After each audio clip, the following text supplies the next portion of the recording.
سید الاتقیاء والاصفیاء مولا الموالي امام المتقین علی بن ابی طالب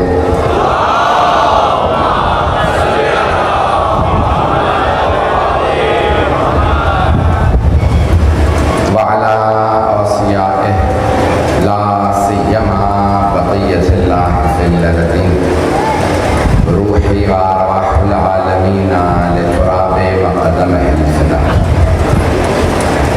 واللعنة الدائمة على أعدائهم أجمعين من الآن إلى قيام يوم الدين. أما بعد فقد قال الله الحكيم في كتابه الكريم بسم الله الرحمن الرحيم الحمد لله رب العالمين الرحمن الرحيم مالك يوم الدين إياك نعبد وإياك نستعين صدق الله العلي العظيم. صلوات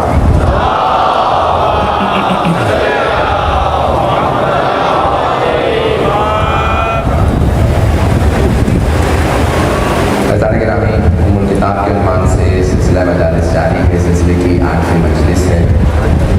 میں نے عرض کیا تھا کہ قرآن کی آیت سورہ فاتحہ کی مشہور معروف آیت ایاک نعبد و ایاک نستعین کی تفسیر کو پیش کریں گے اور اس میں دلیلیں دیں گے کہ اس سے مفہوم کیا ہے اور اس کے نتائج کیا ہیں.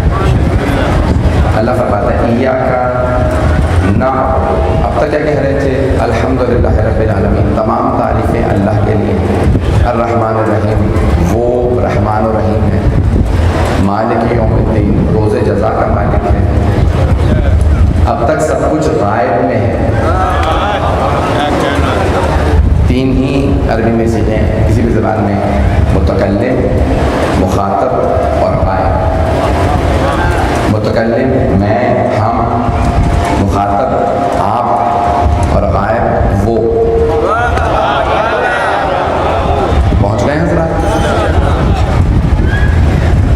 جیسے انگریزی گرامر کہتے ہیں آئی، وی، یو اور ہی، شی، دے. یہ قانون ہے. First person, second person, third person grammar کے قوانین ہیں. تو عربی میں کہتے ہیں متکلم، اردو میں بھی وہی استعمال کیا جاتا ہے، مخاطب اور غائب. اب تک سورہ فاتحہ اللہ جب اپنی توحید بیان کر رہا ہے تو غائب میں چل رہی ہے. اللہ فرما رہا ہے بسم اللہ الرحمن الرحیم الحمدللہ رب العالمین الرحمن الرحیم مالک یوم الدین.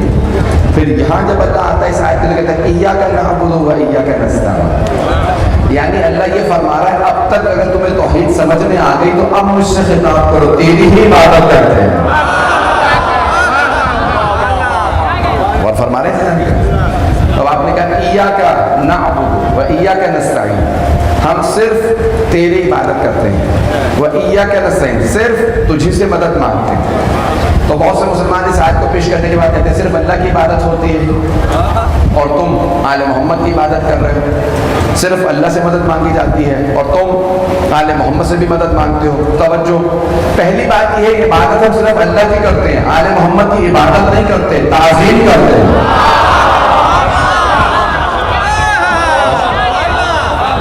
سارا مطلب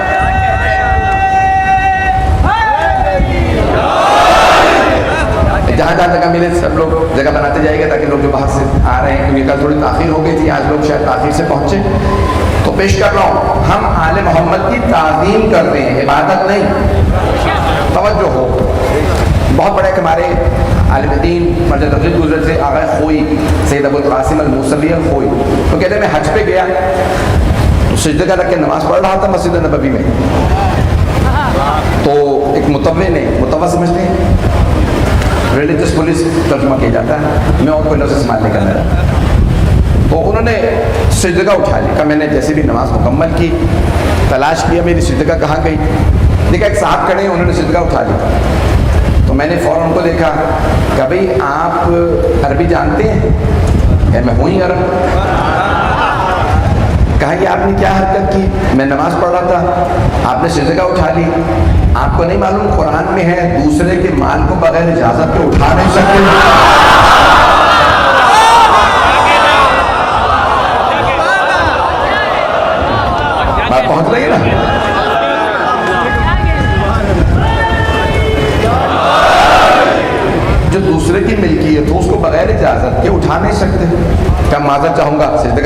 لیجیے. میں نے آپ کو شرک سے بچانا چاہ رہا تھا، اس لیے میں نے شرک اٹھا لیا آپ کی.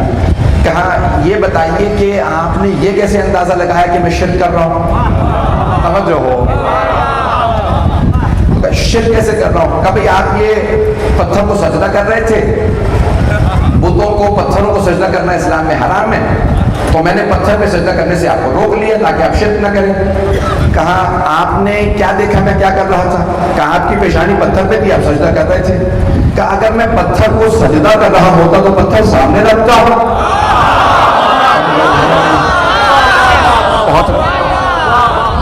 پتھر کو سجدہ کر، میں تو پتھر پہ سجدہ کر رہا تھا. سجدہ اللہ ہی کو ہے، تھا پتھر پہ.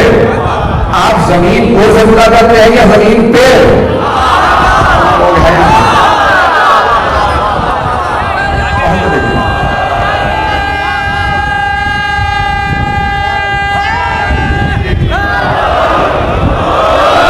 توجہ فرما رہے ہیں نا. تو انہوں نے کہا کہ نہیں، مجھے یہ سب باتیں جو آپ کہہ رہے ہیں مجھے معلوم نہیں تھی. کہ اگر آپ چاہیں تو بیٹھ جاتے ہیں، ہم بات کر لیتے ہیں.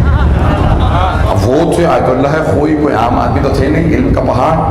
کہ 1.5-2 گھنٹے بات ہوئی تو کہا یہ جو سب آپ نے باتیں کہی ہیں نا مجھے کچھ نہیں پتا تھا. کہ مجھے بھی پتا، آپ کو کچھ نہیں پتا. پتہ نہیں لوگ ہیں یا نہیں.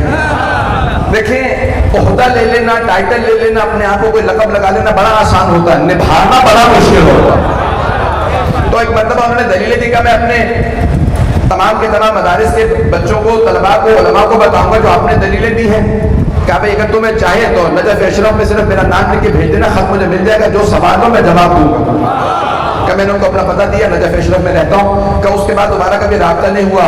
کوشش کی میں نے رابطہ کرنے کی، رابطہ نہیں ہوا. نہ جانے کون کہاں لے گیا بیچارے.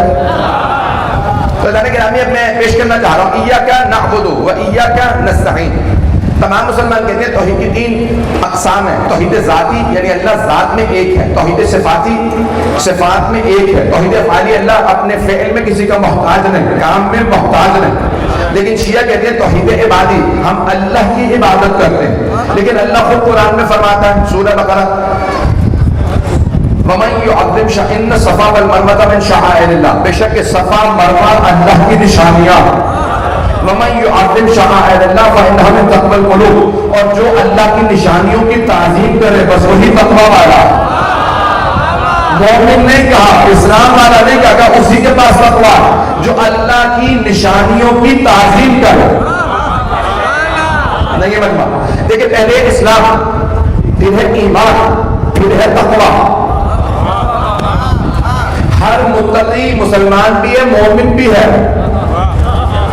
لیکن ہر مسلمان مومن نہیں، ہر مومن متقی نہیں. توجہ دیکھیں، اگر قرآن اٹھا کے دیکھیں گے وقالت الاعراب آمنا، بدو عرب کہتے ہیں کہ ہم ایمان لے آئے، ہم مومن ہو گئے. اللہ کہتا ہے خبردار یہ نہ کہنا کہ تم ایمان لے آؤ. بل قولوا اسلمنا، ہم مسلمان ہو گئے. ولما يدخل الايمان في قلوبكم، ابھی ایمان تمہارے دلوں میں اترا ہی نہیں ہے. حلق میں ہے، سینے میں نہیں اترا. تو بہت سے لوگ صرف مسلمان ہیں، مومن نہیں بنے. اللہ فرماتا ہے قرآن میں یا ایھا الذین آمنوا اتقوا اللہ، اے مومنوں متقی بن جاؤ. اگر ہر مومن متقی ہوتا تو اللہ کبھی نہ کہتا مومنوں متقی بنو. سارا مجمع نہیں ہے، ہر مسلمان مومن نہیں ہے، ہر مومن متقی نہیں ہے. چھٹے امام سے پوچھا کہ مولا مومن کیسے بنے؟ کہ جب تک کہ ہماری ولایت کا اقرار نہ کرو.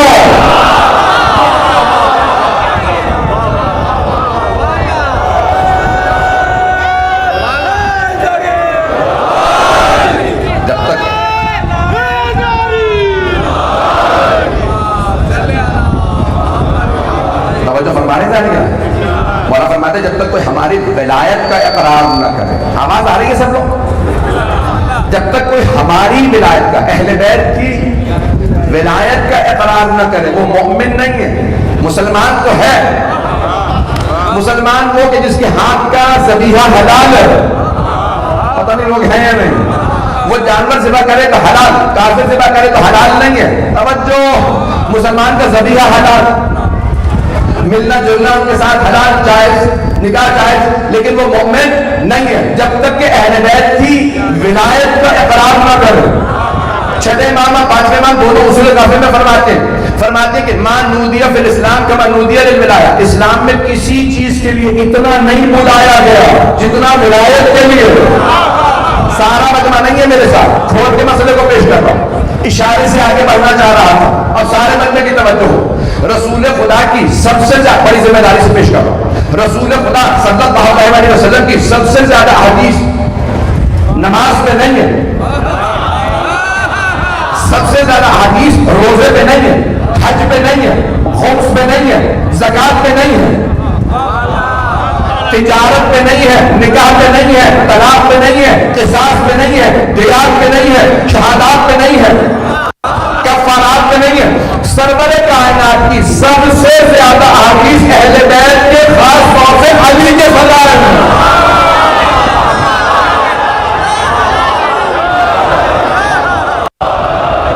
مجھے نہیں معلوم سارا مجمع،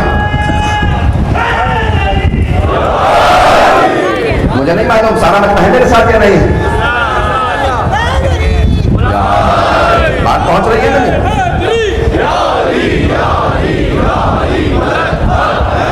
آپ لوگوں نے نعروں سے بتا دیا کہ ہاں سب ساتھ ہیں۔ جہاں جہاں جگہ مل رہی ہے میرے بہت سے بھائی کھڑے ہیں، مجھے بعض کا احساس ہوتا ہے، احساس ندامت ہوتا ہے کہ سب لوگ اتنی زحمتیں کر کے آ رہے ہیں، تو سن رہے ہیں آپ، سنتے رہیے گا۔ عزیزان گرامی، سب سے زیادہ حدیث کس موضوع پہ ہے؟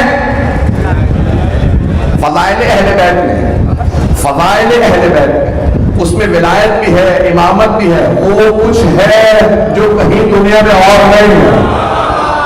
فضائل اہل بیت میں سب سے زیادہ حدیث ہے۔ رسول اسلام نے کسی چیز کے متعلق اتنی حدیث نہیں کہی، جبکہ ہمیں باقاعدہ یہ بتا دیا جاتا ہے مسجدوں سے، ٹیلی ویژنوں پہ، ممبروں سے کہ سب سے زیادہ حدیث اس موضوع پہ، اس پہ، لیکن کہیں پہ بھی کسی کو توفیق نہیں ہوتی کہ مولا کا نام لے لیں۔ بہت معذرت کے ساتھ آخری مجالس سے آپ کہیں گے پوری کسر نکال کے جائے گا، میں پڑھوں گا اور مجھے پرواہ نہیں۔ عزیزان گرامی، سب سے زیادہ سرور کائنات کی حدیث مولا کائنات کے فضائل میں۔ آپ جانتے ہیں نا کہ ابتداء اسلام میں سرور کائنات کے فوراً بعد رسول خدا کی احادیث کو بیان کرنے پر پابندی لگا دی گئی۔ یہ پتہ ہے نا سب لوگ؟ کس نے یہ پابندی اٹھائی؟ آخری بنی امیہ کے خلیفہ عمر ابن عبدالعزیز، جن کے لیے کہتے ہیں کہ ان کے 3 یا 4 کام ایسے ہیں کہ کسی اور بنو امیہ، کسی بنی عباس کی کسی نے کوئی اتنی بڑی نیکی نہیں کی جتنی اس نے۔ پہلا کام اس نے کیا کہ یہ جو روایات پہ پابندی ہے کہ رسول خدا کی حدیث بیان کرنا حرام ہے، اس پہ کوڑے ہیں، یہ پابندی اٹھائی گئی۔ دوسرے، یہ جو علی بن ابی طالب کی توہین کی جاتی ہے ممبروں سے، اس کو بنو امیہ نے شروع کیا تھا۔ ممبروں سے مولا کا خطبہ مکمل نہیں ہوتا تھا، خطبہ جمعے کا دیتے تھے تو مولا کا نام لے کے توہین کرتے تھے۔ میں وہ جملے نہیں دہرانا چاہتا، یعنی لعنت بھی کرتے تھے اور سب کو شتم یعنی گالی بکتے تھے۔ میرے سارے بھائی، میرے بچے اس کو خاص طور سے سنیں گے، تاریخ کو سنیں گے۔ جناب مولا کائنات کا نام، سرور کائنات کی ایک تو نہیں اتنی احادیث ہے کہ نماز جمعہ قبول ہی نہیں ہے جب تک کہ خطبے میں میرا اور میری آل کا نام لے کے درود و سلام نہ بھیجا جائے۔ پتہ نہیں لوگ ہیں یا نہیں ہیں، مجھے نہیں پتا لوگ ہیں۔ تمام فرقوں میں، تمام مسلمانوں، جب تک رسول اللہ الحمدللہ رب العالمین نہ کہا جائے عربی میں، اللہ کی حمد نہ کی جائے، رسول خدا اور ان کے اہل بیت کا، یعنی کم از کم ہمارے عقیدے کے مطابق 14 کا نام لے کے درود و سلام بھیجا جائے۔ اور باقی مسلمان کہتے ہیں نہیں، پنجتن کا نام لینا کافی، مجھے بحث نہیں ہے اس سے، وہ فقہی مسئلہ، وہ علماء خود حل کریں۔ لیکن حدیث ہے، پیغمبر فرماتے ہیں جب تک میرا اور میرے اہل بیت کا نام نہ لیا جائے نماز جمعہ کے خطبے میں، اور نام لے کے درود و سلام یعنی صلوات و سلام دونوں نہ بھیجے جائے تو خطبہ باطل، اور اگر خطبہ قبول نہیں تو نماز قبول نہیں۔ پتہ نہیں لوگ ہیں یا نہیں۔ جب تک اہل بیت کا نام نہ آئے نماز قبول نہیں، علی کا نام خطبے میں نہ آئے تو نماز قبول نہیں ہے، نماز جمعہ، اور وہ اسی خطبے میں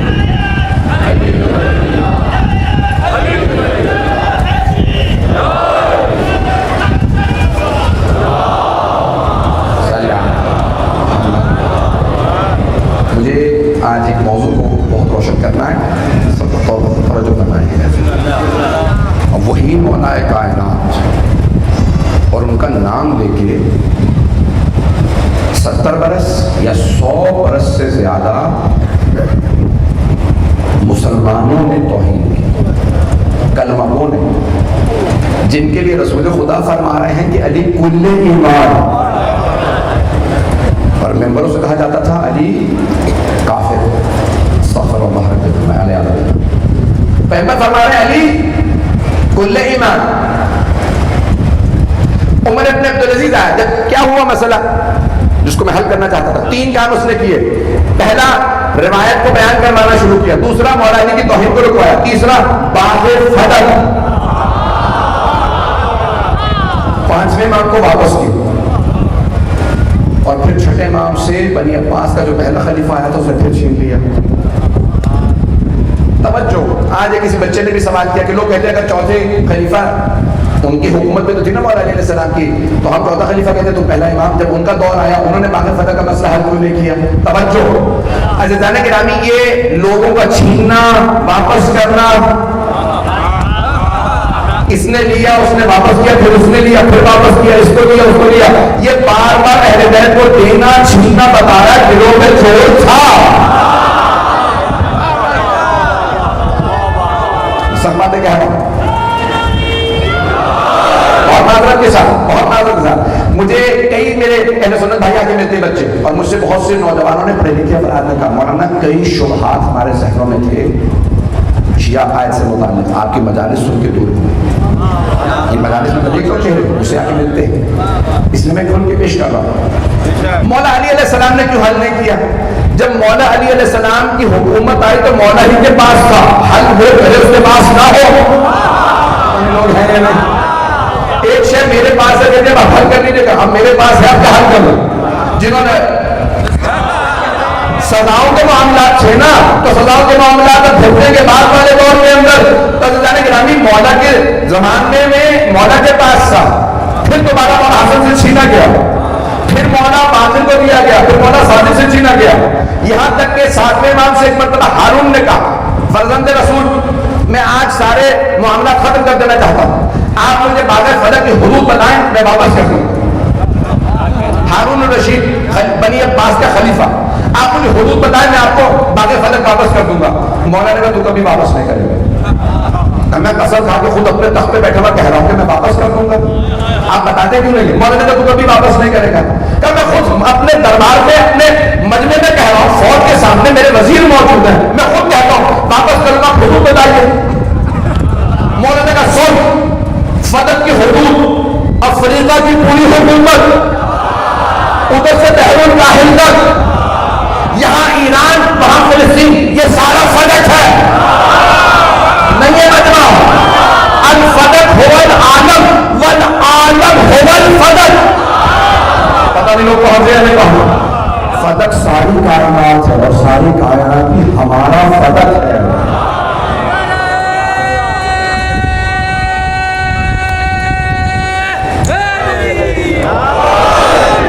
بات پہنچ رہی ہے؟ میں سب باتیں کہہ رہا ہوں بہت معذرت کے ساتھ، میں ممنون ہوں آپ کی محبتوں کا، سارا مجمع میرے ساتھ رہے گا۔ ایاک نعبد و ایاک نستعین، ہم صرف تیری عبادت کر رہے ہیں، آل محمد کی تعظیم کر رہے ہیں۔ اللہ قرآن میں کہتا ہے جو اللہ کی نشانیوں کی تعظیم کرے وہی متقی ہے۔ صفا مروہ اللہ کہتا ہے یہ پہاڑیاں نہیں ہیں، یہ پتھر نہیں ہیں، یہ میری نشانیاں ہیں، کیونکہ کسی نبی زادے کو بچانے کے لیے ایک بی بی صفا مروہ کے درمیان چلی تھی۔ اب یہ پہاڑیاں نہیں رہیں، یہ میری نشانیاں ہیں، کیونکہ حاجرہ کے قدم یہاں آئے تھے۔ توجہ، ایک بی بی کے قدم آئے کیونکہ جناب اسماعیل کی جان بچانا ہے، تو وہ پہاڑیاں پتھر نہیں ہیں، اللہ کہتا ہے میری نشانیاں۔ اور اگر کسی سرزمین میں خود حسین موجود ہو،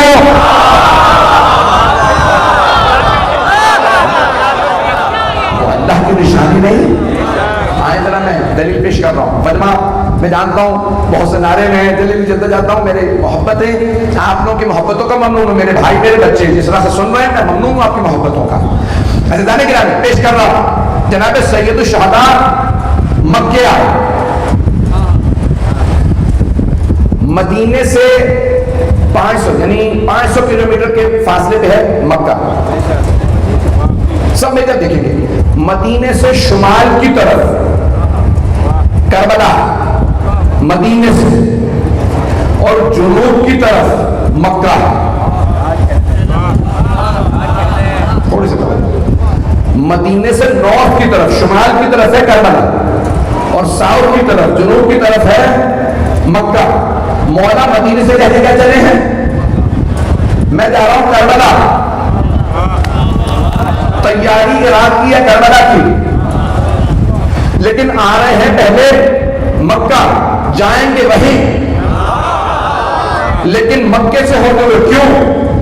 آج ہے social media, electronic media, print media. اس زمانے میں یہ نہیں تھے, میڈیا تھا, اس کا میڈیم الگ تھا. لوگوں تک بات پہنچانے کا طریقہ الگ تھا. تو مولا نے کہا مجھے لوگوں تک بات پہنچانی ہے, ایسا نہ ہو کہ میری جان بے حد چلی جائے, یہ مار بھی دے چاروں طرف سے گھیر کے, اور لوگوں تک میرا پیغام بھی نہ پہنچے. تو پہلے پیغام پہنچا دوں پھر جان دوں گا. تو مولا نے کہا سب سے بڑا اجتماع کہاں ہوتا ہے, جہاں سب تک بات پہنچے. مسلمانوں کا سب سے بڑا اجتماع اس زمانے میں مکے میں تھا, حج پہ. مولا نے کہا چلو مکے چلو. سارے حاجی موجود تھے. مولا نے دعائیں عرفہ پڑھی. سارے حاجیوں نے کہا اس سے بہتر دعا نہیں سنی, اس سے خوبصورت چہرہ نہیں دیکھا. یہ نورانی مخلوق کون ہے؟ جناب عباس نے کہا یہ نواسہ رسول ہے. سب نے کہا ہمیں تو پتہ ہی نہیں تھا کوئی نواسہ رسول بھی ہے. کہ فرزند رسول آپ کو حج کروائیں گے؟ کہا نہیں, میں کربلا جا رہا ہوں. آپ سے بڑا عابد کوئی نہیں, آپ سے بڑا کوئی رسول سے قریب کوئی نہیں. آپ نواسہ رسول, آپ سے بہتر دعا کوئی نہیں پڑھتا, آپ سے بہتر نمازی کوئی نہیں, آپ سے بڑا حاجی کوئی نہیں. آپ حج نہیں کریں گے؟ کہ نہیں. کیوں؟ کہ چونکہ یزید اللہ کے گھر کی حرمت پامال کر دے گا میرا خون بہانے کے لیے, اس لیے میں کربلا جا رہا ہوں. حاجی بہت تھے, حج بچانے والے صرف مولا حسین تھے.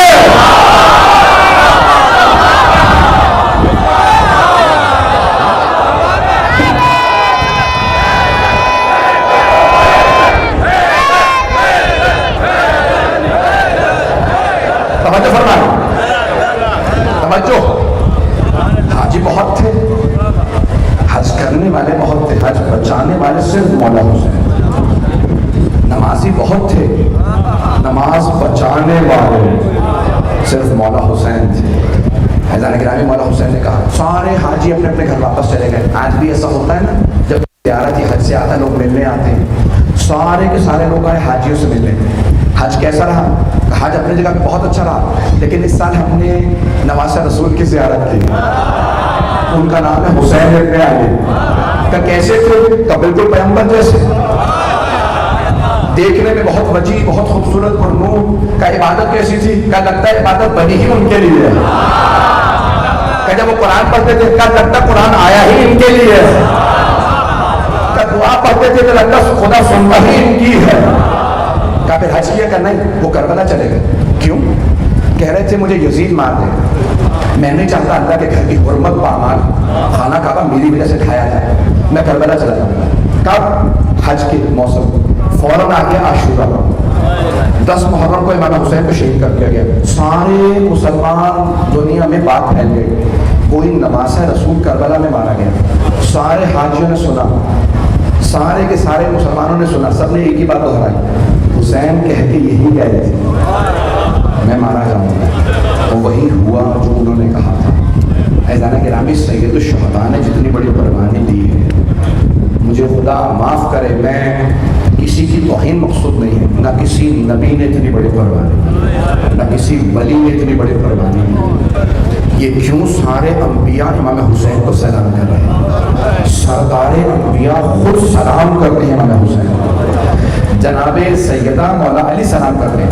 آئے میں دل میں دینا چاہتا ہوں کہ ایا کا نستعین پہ دوسرے پہلو کو بھی سن لیجیے اگر سننا چاہتے ہیں.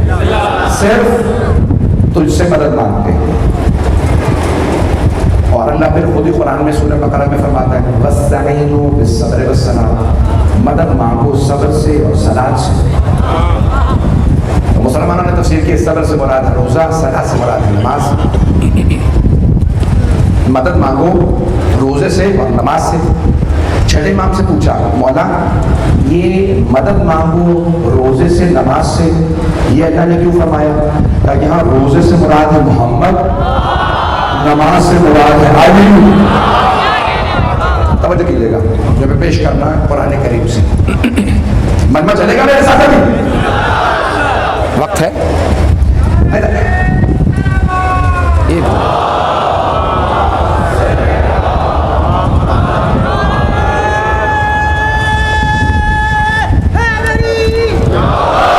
جو آج مکمل نہ کر سکا میں کل مکمل کروں گا، مجھے سب کو مجمع کی توجہ چاہیے۔ تو اب یہ کہتے ہیں مسلمان کہ نہیں اللہ کے علاوہ کسی اور سے مدد مانگنا بدعت ہے، بلکہ 3 الفاظ استعمال کیے جاتے ہیں، بدعت ہے، شرک ہے، حرام ہے، 3 ہی الفاظ ہیں۔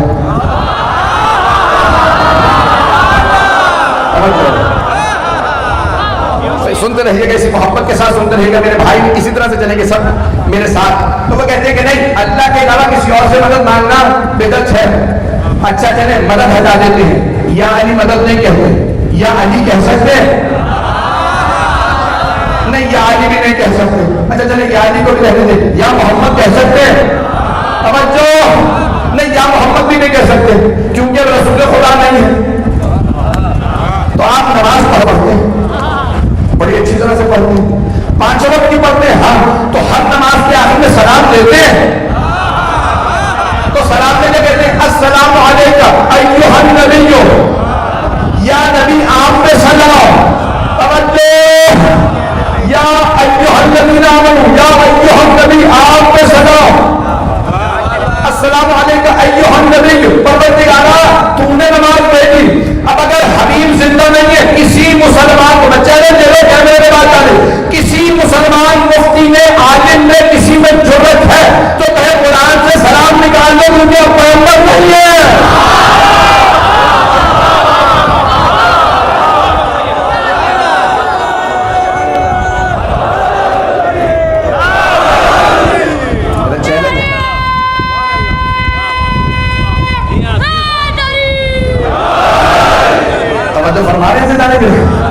اگر کسی مسلمان میں جرأت ہے تو نماز میں سلام نہ بھیجے، پیغمبر اسلام پہ سلام نکال دے یا کہنا نکال دے۔ چلے یہاں پہ بھی رک جائیے، یہ نماز ہے۔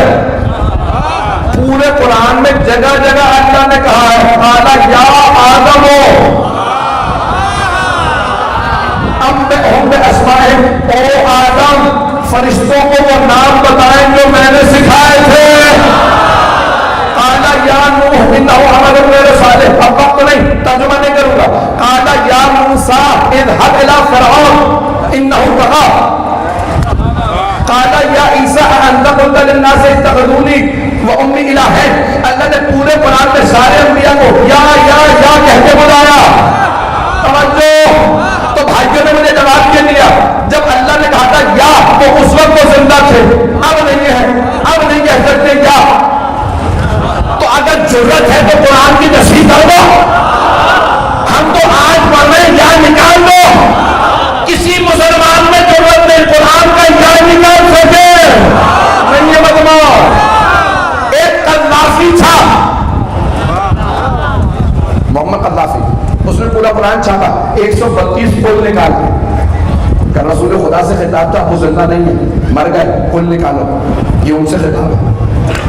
سارے مولوی ڈنڈا لے کے اسی پیچھے آئے، کہا تیرے خلاف فتویٰ دیں گے منحوس آدمی، تو نے قرآن سے کل نکال دی، کہا دوبارہ چھاپو کل لکھ کے۔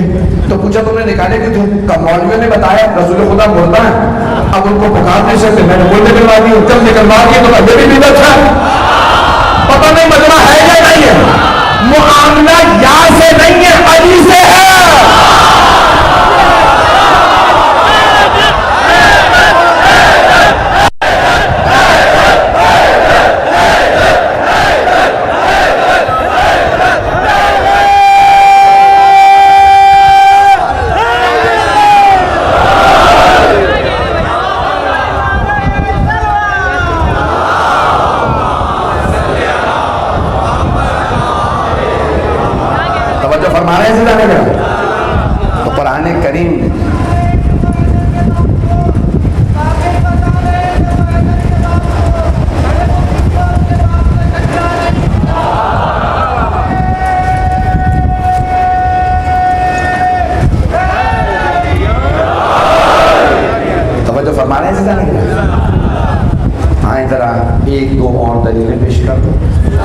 تاکہ نوجوانوں کو اپنے ایمان پہ پختہ یقین ہو.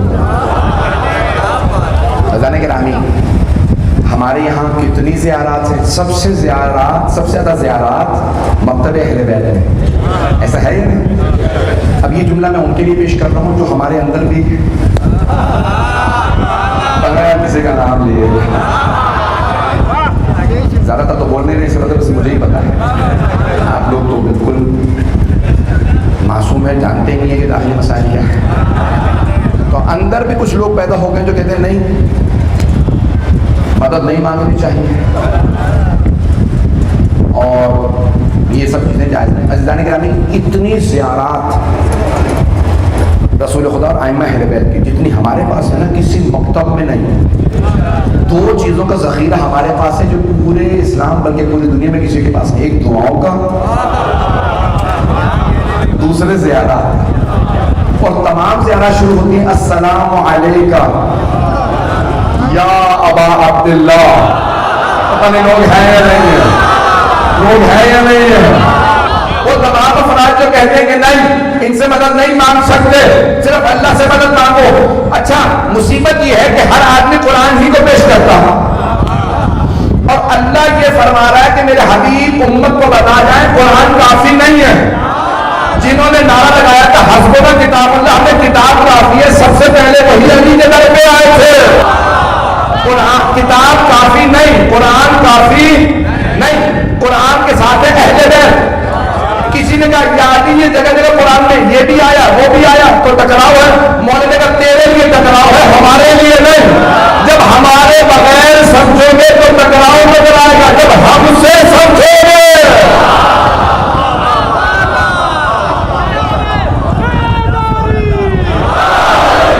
میری بات واضح ہو گئی ہے؟ جانے گرامی، یہ اتنی زیارات، اتنی زیارات. اچھا پھر دعائیں، یہ دعا صحیح ہے، یہ دعا نہ پڑھو وہ دعا نہ پڑھو. ایک دعا میں ہے کہ یا محمد یا علی یا علی یا محمد ایک فیانی فإنک مکافیہ. تو اس کی الہی عظم البلا و بلہ الغفا سب کے ذہنوں میں ہے. تو پروردگار ہمارے مسائل بہت زیادہ ہو گئے. امام زمانہ کے ظہور کے لیے دعا ہے. تو اس میں آپ کہتے ہیں اے محمد و اے علی و اے محمد، آپ دونوں ہمارے لیے کافی. دعا میں پڑھتے ہیں ایک فیانی فإنک مکافیہ، آپ دونوں ہمارے لیے کافی ہیں، یعنی اہل بیت ہمارے لیے کافی. یہ کیسے ہو سکتا ہے؟ امام ایسا کیسے کہہ سکتے ہیں؟ یعنی اللہ کے بغیر یہ دونوں کافی ہیں. وہ یہ نہیں دیکھ رہے کہ جب ہم نے دعا شروع کی تو شروع میں کہا الہی، اللہ سے کہہ رہے ہیں پروردگارہ جو تو نے بنائے بس وہی ہمارے لیے کافی ہے. نہیں ہے مجمع. یہ جو کہا جاتا میں نے دوسری حدیثی مجلس میں پیش کیا تھا، بسم اللہ کی تفسیر میں پیش کیا تھا، غیر اللہ سے مدد مانگنا بدعت نہیں ہے، اہل عبادت ہے. سارے قرآن کو اٹھا کے دیکھ لیجئے. ایک آخری دلیل پیش کر رہا ہوں قرآن سے. اللہ کہتا ہے میرے حبیب اگر آپ مشرکین سے سوال کریں کہ تم ان بتوں کو پوجتے ہو، بتوں کو مانتے ہو، تو یہ کہیں گے کہ بت ہم عبادت نہیں کرتے، ہاں اولئک شفعاؤنا الی اللہ، یہ ہماری شفاعت کرتے ہیں اللہ تک پہنچنے کے لیے. توجہ. تو ہمیں بہت سے مسلمان یہ آیت سنا دیتے ہیں کہ دیکھو تم شفاعت مانگتے ہو، توسل مانگتے ہو، وسیلہ مانگتے ہو، مدد مانگنا جائز مانگتے ہو، قرآن میں لکھا. بت پرستی یہی کہتے ہیں، یہی تو ہم سمجھانا چاہ رہے ہیں. کوئی مومن ہو، مشرک ہو، منافق، ایک فرق ہے. کچھ خود بنا کے کہتے ہیں تو مان لے، کچھ خود ساختہ وسیلوں کو مانتے ہیں، کچھ خدا ساختہ وسیلوں کو مانتے ہیں. نہیں پہنچا سکا. عزیزان گرامی، فرق یہ ہے کہ کوئی کہتا ہے میں نے اسے خدا مان لیا، مجھے گائے میں نظر آ رہا، مجھے بندر میں خدا نظر آ رہا، مجھے سانپ میں خدا نظر آ رہا، مجھے ماں میں باپ میں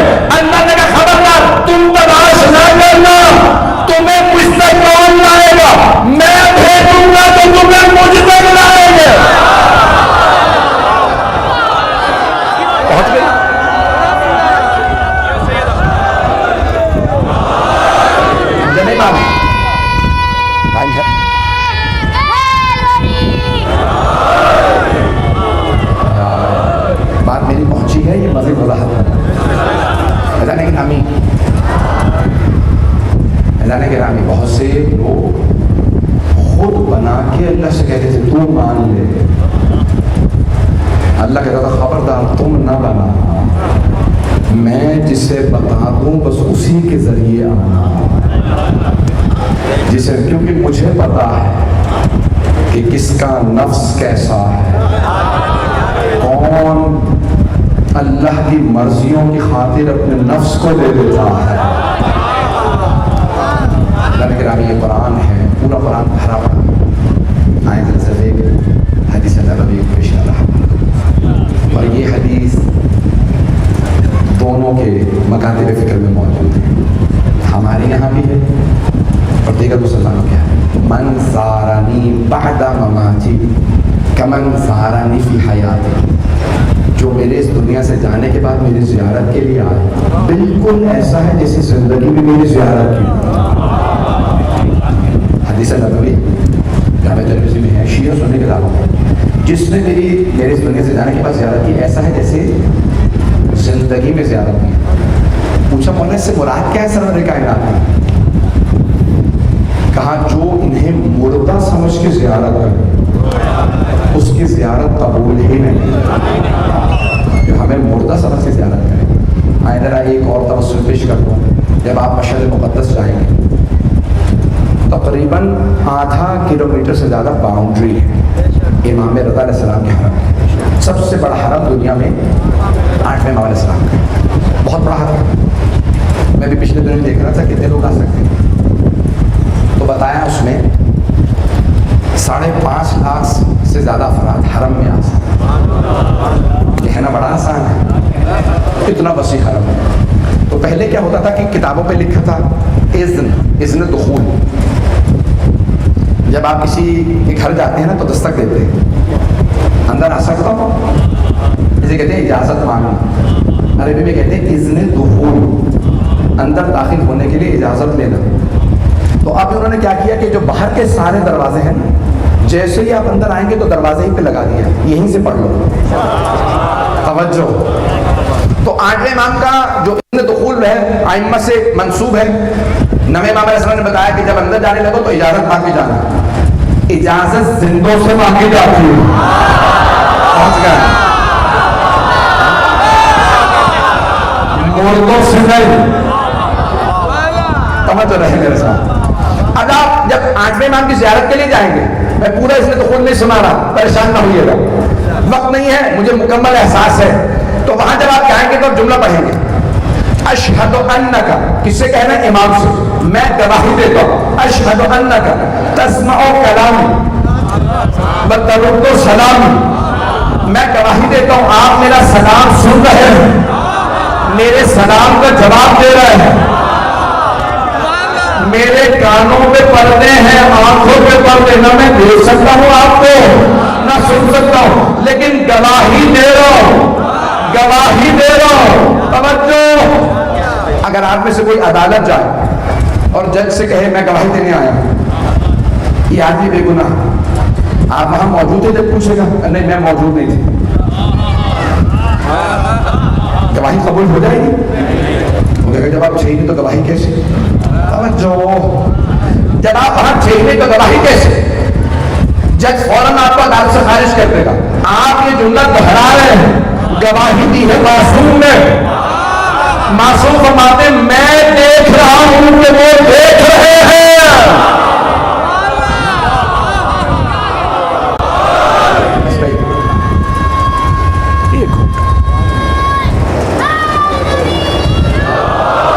میں 1 گھنٹہ پڑھنا نہیں چاہ رہا تھا، کل مکمل کروں گا۔ ایزانے کے نام امام علیہ السلام ہماری ہر بات سنتے ہیں، آپ یہاں بات کرتے ہیں نجف تک آواز آتی ہے، مدینہ منورہ آواز آتی ہے اور وہ جواب دیتے ہیں۔ اور عزیزان گرامی، وہ افراد جو کہتے ہیں نا ان سے مدد نہ مانگو، جب وہ بھی پریشان زیادہ ہو جاتے ہیں وہ بھی انہی سے مدد مانگتے ہیں، کوئی اور ائمہ علیہ السلام کے علاوہ کسی اور سے مدد۔ عزیزان گرامی پیش کر رہا ہوں، ہمارا عقیدہ یہ ہے کہ حضرت عباس باب الحوائج، باب الحوائج حاجت کی جمع ہے، حوائج، اگر کسی کی کوئی حاجت ہو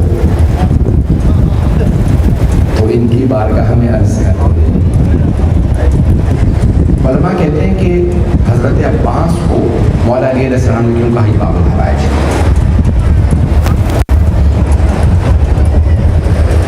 ایک جملہ پیش کرتا ہوں صاحب سے کہیں. ایک بہت بڑے عالم کا جملہ ہے. وہ کہتے ہیں میرا دل یہ کہتا ہے کہ جب جناب عباس کے دونوں بازو قلم ہو گئے،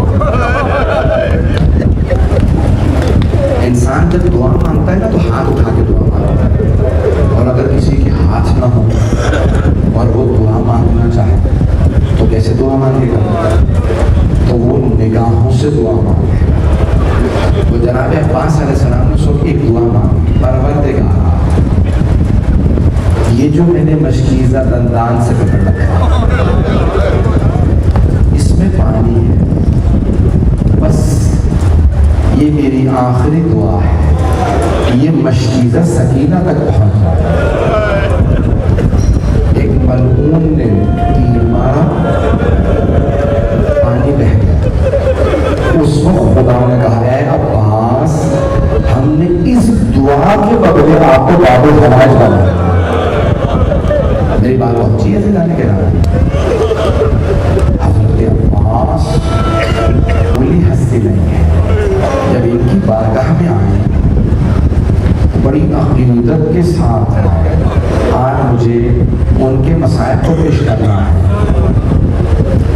جو لشکر حسینی کے سپہ سالار ہے. اور جناب عباس کی بھی جب آپ فرصت دیں تو 4 بیویوں کو فرصت دیا جاتا ہے. پہلا جناب سیدہ کو، کہ خود بیوی نے فرمایا ہے عباس میرا بیٹا ہے. اور دوسری بیوی ہے جناب ام البنین.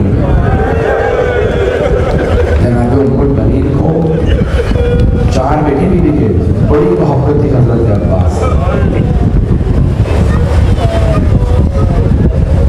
جب جناب ام البنین کو مدینے میں خبر ملی نا تو بشیر ابن جزلم نے ممبر رسول پہ اعلان یہ کیا تھا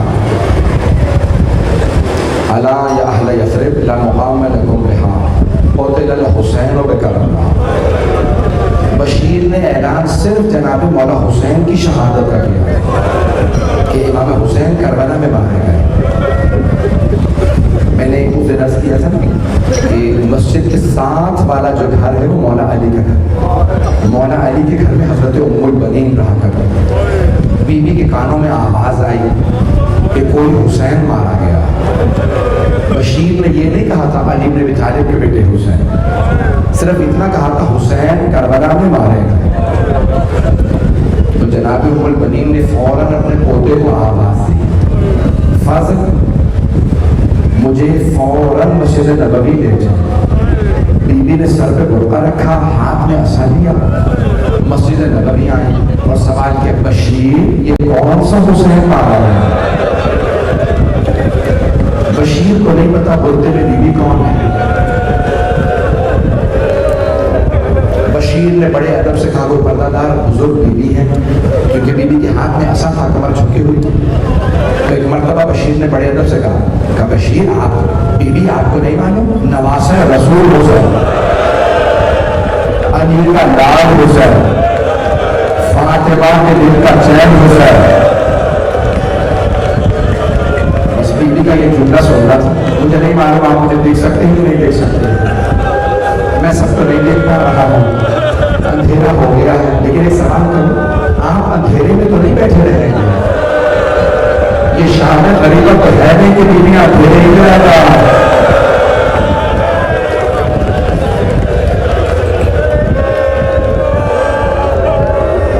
بس بھائی جیسے بشیر نے کہا نا نواسہ رسول حسین، جناب ام البنین کے ہاتھ میں عصا تھا، عصا چھوٹ گیا. جیسے ہی عصا گرا بی بی نے ایک مرتبہ بشیر کو دیکھے کہا بشیر میں کیسے معلوم عباس کے ہوتے ہوئے حسین مارے گا؟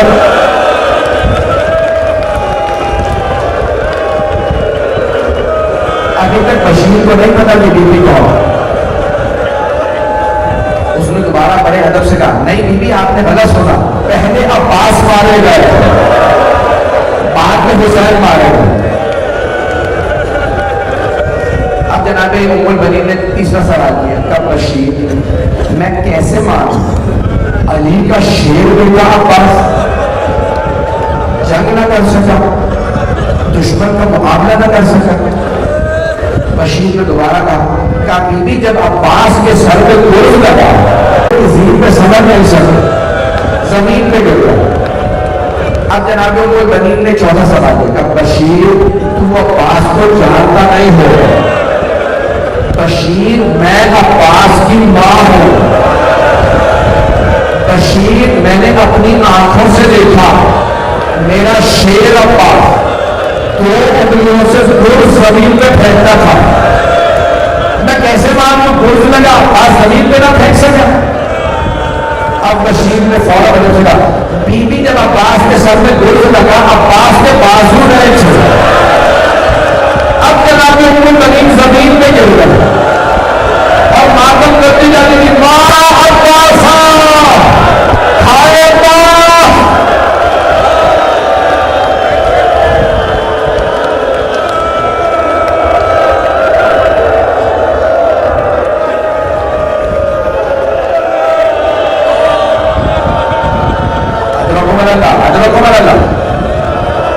رونے میں وہ نہ کرے.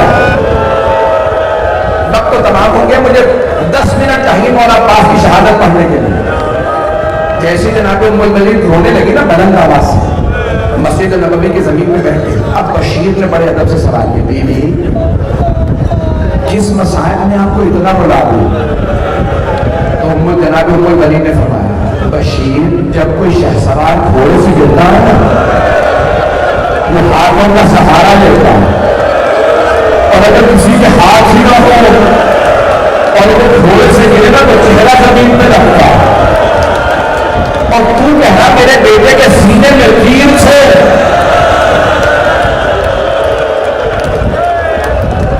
اجرکم اللہ.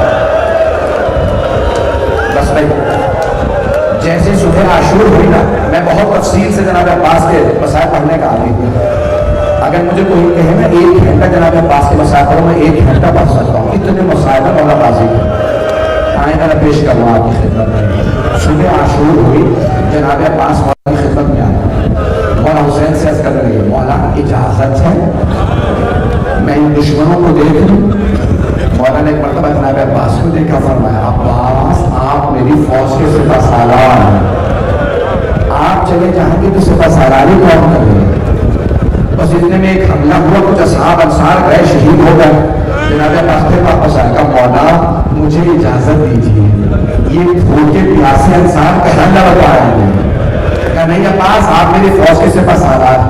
جب جناب حبیب کا لاشا آیا نا تو جناب عباس نے کہا مولا مجھے اجازت دیجیے ان دشمنوں کو میں دیکھ لوں گا. کہا نہیں عباس آپ میرے فوج کے سپہ سالار. ایک مرتبہ ظہر کا وقت قریب آیا, مولا نے ایک مرتبہ پھر کہا مولا مجھے اجازت دیجیے میں ان دشمنوں کو دیکھ لوں گا. عباس آپ میری فوج کے سپہ سالار ہیں. مولا عباس نے کہا مولا وہ فوج کہاں ہے جس کا میں سپہ سالار ہوں.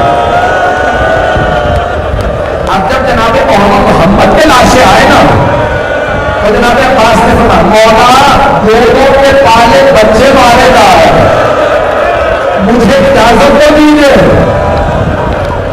مولا حسین نے فرمایا نہیں عباس آپ میری فوج کے سپہ سالار. بس بھائی جناب عباس اپنی تلوار پہ ٹیک لگائے کھڑے تھے کہ اتنے میں کچھ بچوں کی آواز آئی. ایک خیمہ تھا جہاں مشکیزیں رکھے جاتے تھے. ایک چھوٹی سی بیوی مشکیزیں ہلا ہلا کے دیکھ رہے ہیں, شاید کسی میں پانی رہ گیا ہو. مولا عباس نے سوال کیا بیوی کیا بات ہے. جناب سکینہ نے فرمایا چچا مجھے بہت پیاس لگ رہی ہے. جناب عباس کی غیرت کو برداشت نہیں ہوئی. کہا بیوی اپنے بابا سے کہیے مجھے پانی لانے کی اجازت ہے. جناب سکینہ نے مشکیزہ دیا کہ بابا جانا چچا سے کہیے میں پانی لا دیں. مولا حسین نے ایک مرتبہ حضرت عباس کو دیکھا کہ عباس اب آپ ایسی سفارش لائے میں رد نہیں کر سکتا, لیکن عباس آپ آپ کو صرف پانی لانے کی اجازت ہے. اب اگر دیکھ سکے تو سب مل کر دیکھ سکے, بس اجازت ملنا چاہیے. جناب عباس نے فوراً مشکیزہ کاندھے پہ رکھا, علم ہاتھ میں لے. جیسے جانے لگے مولا عباس کو آواز سے بولا حسین, عباس جانے سے پہلے آخری مرتبہ زینب سے خدا کر دیا. ایک مرتبہ مولا عباس آیا جناب زینب کے خیمے کے باہر اور بلند آواز سے کہا, بیوی الوداع, بیوی خدا حافظ, میں پانی لینے جا رہا ہوں.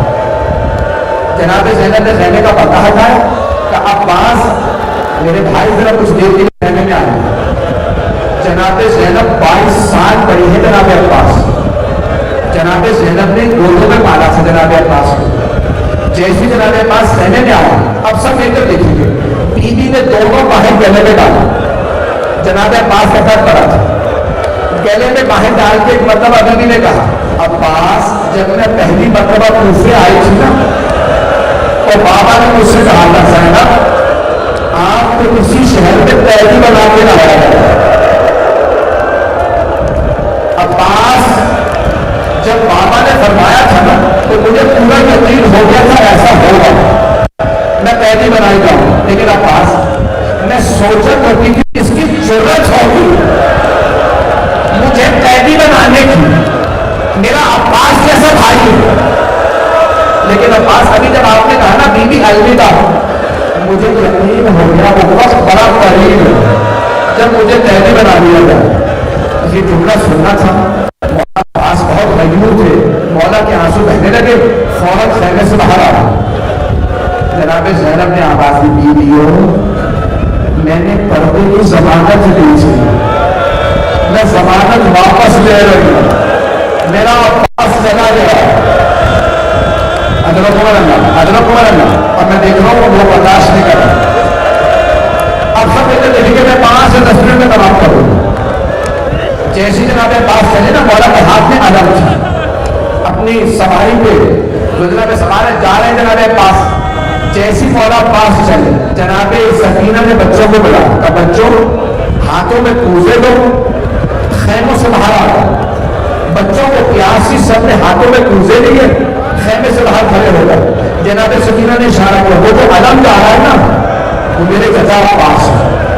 ابھی میرے چچا پانی لائیں گے, میں سب کو اپنے ہاتھوں سے پانی پلاؤں. اتنے میں علم نشیب پہ اتر گیا. بیوی نے فرمایا میرے چچا فرات میں اترے. ایک مرتبہ علم دوبارہ نشیب سے نکلا چلا. آپ جانتے ہیں نا, میں اور آپ جب پانی میں دیکھتے ہیں ہمیں اپنی صورت نظر آتی ہے. جب جناب عباس نے پانی اٹھایا نا مشکیزہ بھرنے کے لیے, پانی میں دیکھا مولا کو جناب سکینہ کی صورت نظر آ رہی. مولا نے ایک مرتبہ کبھی بھی تھوڑا انتظار کر, میں بھی پانی لا رہا ہوں. ایک جملہ علماء نے نقل کیا, میں عام طور سے نہیں پڑھتا لیکن آج پڑھنا چاہ رہا ہوں. جب جناب عباس فرات میں اترے تھے نا تو آپ نے اپنی سواری کو, اپنے گھوڑے کو لگام ڈھیلی کرنے کے بعد کہا اشرب الماء, تو پانی پی لو. لیکن علماء کہتے ہیں کہ اس نے سر ہلا دیا. بے زبان جانور تھا لیکن احساس تھا حسین کی بیٹی پیاسی. غازی عباس مولا آپ کی وفا کو بھی سلا, آپ کی سواری کو بھی سلا. بس میں نے تمام کر مولا عباس واپس چلے. جیسے واپس چلے نا دوبارہ علم نشیب سے نکلا. جناب سکینہ نے بچوں کو دکھایا, مجھے علم آ رہا میرے چچا عباس آ. اب میں اور کچھ نہیں پڑھوں گا, جملے بڑے سخت ہیں. اچانک ایک ملعون نے جناب عباس کا چھپ کے وار کیا, دایاں بازو قلم کر دیا. دوسرے ملعون نے بایاں بازو قلم کیا. جناب عباس نے دانتوں سے مشکیزہ پکڑا. جناب سکینہ نے دیکھا علم جب کھڑا رہا. بیوی کچھ دیر دیکھتی رہی, پھر ایک مرتبہ کہا بچوں اسے زمین پر رکھ دو, میں دعا کروں گی, تم آمین کہنا. بیوی نے چھوٹے چھوٹے ہاتھ اٹھائے, کب پروردگارا میرے پتا کی خیر ہو. ایک مجنون نے تیر چلایا,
میں ہے, آغا یزدی نے لکھا مولا حسین نے زوجنا کو یہ لگائی, ایک مقام پہ زوجنا رو گیا, مولا زوجنا سے رو, دیکھا زمین پہ ایک بازو بنا, مولا نے بازو اٹھایا اور سینے سے لگایا اور رو کے کہا یہ میرے بھائی کا بازو ہے.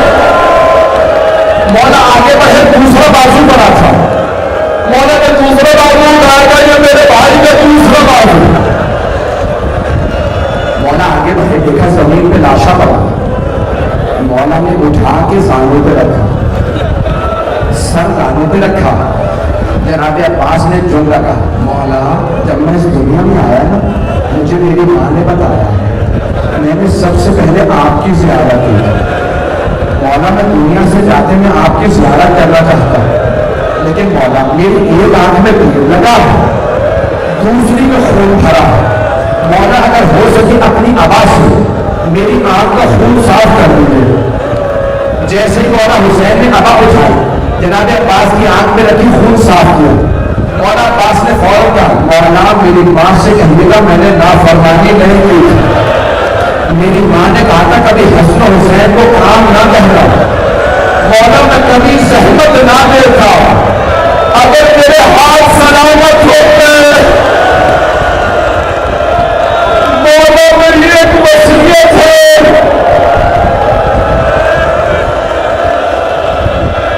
بھیا برداشت نہیں کر رہا. مولا میری آخری وصیت ہے, بس بھائی میں نے تمام کر دی. مولا میری آخری وصیت ہے. ہاں میرے بھائی کے پاس کیا وصیت ہے؟ مولا میرے لاشے کو خیموں میں نہ ڈالو. مولا حسین ہر لاشا خیمے میں لایا. مولا عباس کی چونکہ وصیت تھی لاشا نہیں لایا. کہا عباس آپ کا لاشا خیمے میں کیوں نہ لے جاؤ؟